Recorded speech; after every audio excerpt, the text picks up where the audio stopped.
எல்லோருக்கும் வணக்கம். எல்லோரையும் வேர்ல்ட்ஸ் பெஸ்ட் தமிழ் சேனலுக்கு வரவேற்கிறோம். இந்த காணொளியில் நாம் பார்க்கவிருப்பது TNPSC previous exam papers general studies பகுதி 199க்கான காணொளி. முதல் கேள்வி, சீக்கிய குரு தேஜ் பகதூரை கொலை செய்த முகலாய மன்னன் யார்? சீக்கிய குரு தேஜ் பகதூரை கொலை செய்த முகலாய மன்னன் யார்? இதுக்கு சரியான விடை ஆப்ஷன் பி, அவுரங்கசீப். அடுத்தது, புகழ்பெற்ற இசைக்கலைஞர் உருத்ராசாரியார் பற்றி பல்லவர்களது டேஸ் கல்வெட்டு குறிப்பிடுகிறது. இதுக்கு சரியான விடை குடுமியான் மலை. மூன்றாவது கேள்வி, களப்பிரர் காலத்தில் மதுரையில் திராவிட சங்கத்தை ஏற்படுத்திய சமண துறவி யார்? களப்பிரர் காலத்தில் மதுரையில் திராவிட சங்கத்தை ஏற்படுத்திய சமண துறவி வஜ்ரநந்தி. உலகில் சணல் உற்பத்தியில் முன்னணியில் உள்ள நாடுகள் இந்தியா மற்றும் வங்காளதேசம். இந்தியா மற்றும் வங்காளதேசம். குறுங்கோள்கள் இவைகளுக்கிடையே அமைந்துள்ளது. செவ்வாய்க்கும் வியாழனுக்கும் இடையே. ஆறாவது கேள்வி, இதுக்கு சரியான விடை ஆப்ஷன் டி, கண்ட்லா, குஜராத்.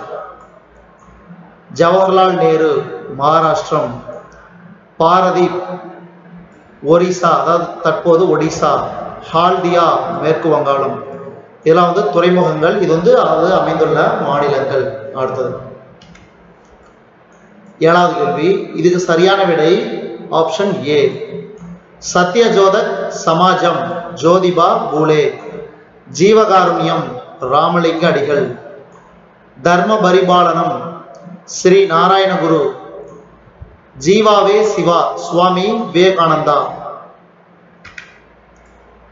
இந்திய பொருளாதாரத்தை பொறுத்தவரையில் எந்த ஆண்டு பொருளாதார சீர்திருத்தத்திற்கு முக்கியத்துவம் வாய்ந்த ஒன்றாகும்?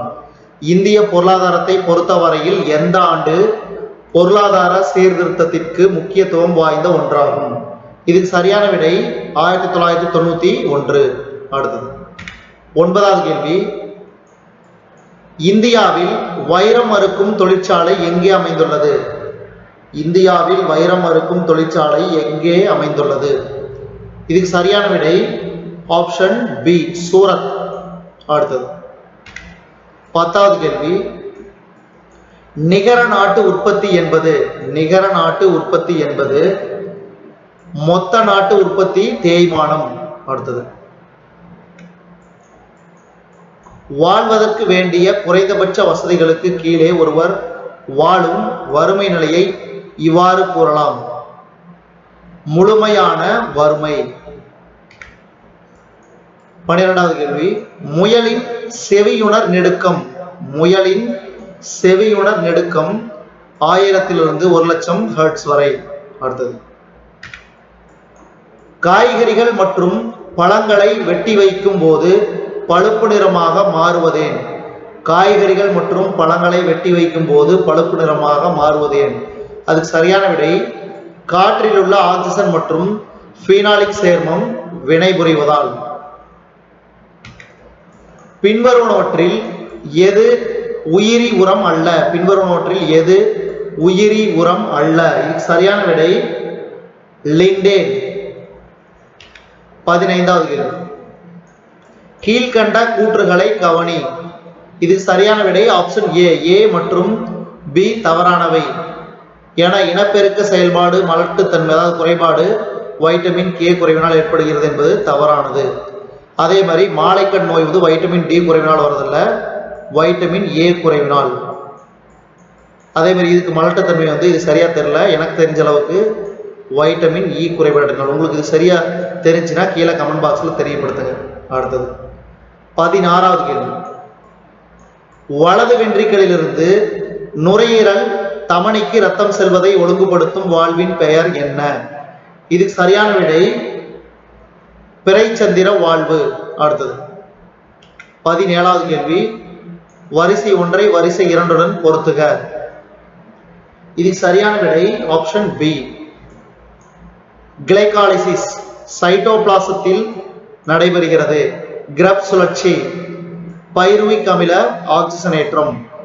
எலக்ட்ரான் கடத்தல் சங்கிலி இதுக்கு சரியான விடை ஏடிபிகள் உருவாகிறது. அடுத்தது நொதித்தல் ஆக்சிஜன் பயன்படுத்தப்படுவதில்லை. அடுத்து 18வது கேள்வி.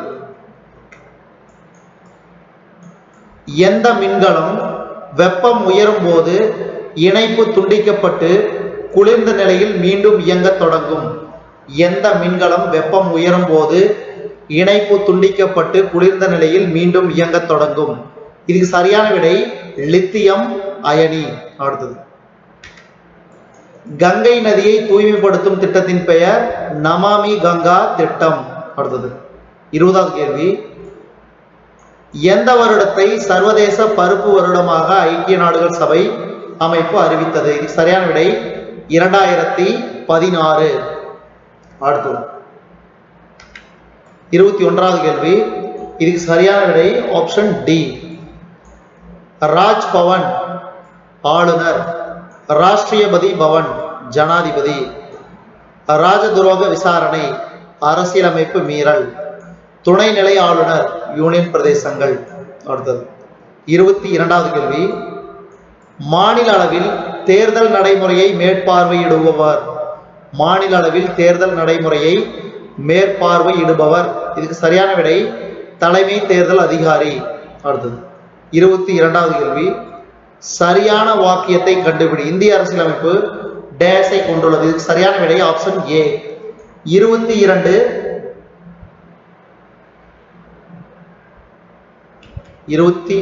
கேள்வி தான். நான் 22 எழுதிட்டேன். இதுக்கு சரியான விடை ஆப்ஷன் ஏ. இந்திய அரசியலமைப்பு 22 பாகங்களையும் 449 சரத்துகள் மற்றும் 12 அட்டவணைகளையும் கொண்டுள்ளது. இது வந்து வெரி வெரி இம்பார்ட்டன்ட். சில சமயம் செப்பரேட்டாகவும் கேட்பாங்க. எத்தனை சரத்துகள் உடையது, எத்தனை அட்டவணைகள் உடையது, எத்தனை பாகங்களை உடையது. இந்த மாதிரியான கேள்விகளை எப்பவுமே ஞாபகம் வச்சுக்கணும். Very very very important. அடுத்து 24வது கேள்வி. பின்வருவனவற்றுள் பொருந்தாதது எது? இது சரியான விடை ஆப்ஷன் டி. தேசிய கீதத்தை அரசியல் நிர்ணய சபை ஏற்றுக்கொள்ளுதல் ஜனவரி 23, 1950 என்பது தவறானது. எந்த வருடம்னா 1949 நவம்பர் 26. மீதி 3 பாருங்க சரியானது. காந்தியடிகள் படுகொலை செய்யப்பட்ட நாள் ஜனவரி 20, 1948. குடியரசு தினம் ஜனவரி 26, 1950. சுதந்திர தினம் ஆகஸ்ட் 15, 1947. அடுத்தது 25வது கேள்வி. இந்த காணொலியின் கடைசி கேள்வி. பின்வருவனவற்றுள் எது சரியாக பொருந்தியுள்ளது? இது சரியாக பொருந்தியுள்ளது ஆப்ஷன் பி. முதலமைச்சர் ஆளுநரால் நியமிக்கப்படுகிறார் என்பது சரியானது. இதுல வந்து தேசிய கீதம் வந்து பாத்தீங்கன்னா ரவீந்திரநாத் தாகூர். இதுவரைக்கும் நம்ம இந்த காணொலியில பார்த்தது TNPSC previous exam paper general studies பகுதி 199க்கான காணொலி. இந்த காணொலி உங்களுக்கு பிடிச்சிருந்துச்சுன்னா லைக் பண்ணுங்க, கமெண்ட் பண்ணுங்க. மறக்காம இந்த காணொலி உங்க நண்பர்களுக்கும் மடலுக்கும் ஷேர் பண்ணுங்க. இதுவரைக்கும் நம்ம வேர்ல்ட்ஸ் பெஸ்ட் தமிழ் சேனலை சப்ஸ்கிரைப் பண்ணிக்கங்க. கீழே இருக்கிற பெல் பட்டனை பிரஸ் பண்ண மறந்துடாதீங்க. நம்ம வேர்ல்ட்ஸ் பெஸ்ட் தமிழ் சேனல்ல TNPSC previous exam paper general studies பகுதி 199க்கான காணொலியை நம்ம வேர்ல்ட்ஸ் பெஸ்ட் தமிழ் சேனல் வாயிலாக பார்த்தமைக்கு நன்றி.